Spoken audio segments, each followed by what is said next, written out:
Pulled through the onside in the air. সেমিফাইনালে পাকিস্তানের বিপক্ষে শুরুটা মোটেও ভালো হয়নি টাইগার যুবাদের।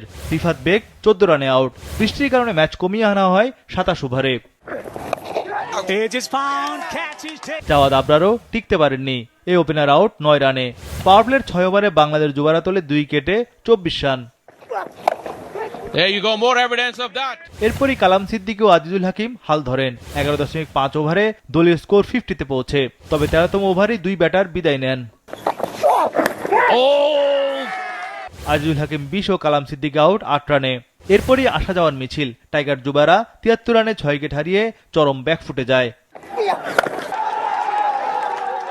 এক প্রান্তে সামিউন বশির রাতুল লড়াই করেন। সামিউন বশির করেন 33 রান। এতে 121 রানে অল আউট বাংলাদেশ। পাকিস্তানের আব্দুল সোবহান 4 উইকেট নেন।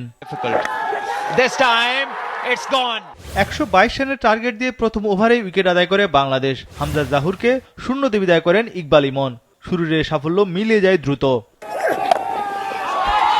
Shot. সামির মিনহাস ও ওসমান খান আস্থার সঙ্গে ব্যাটিং করেন।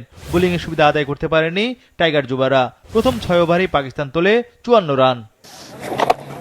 Goes down the ground. Samir Minhas ছিলেন বেশ আগ্রাসী। ওসমান খান ছিলেন কিছুটা ধীরগতির। 10 ওভারেই পাকিস্তান তোলে 85 রান। বাকি 17 ওভারে দরকার মাত্র 37 রান। Full delivery.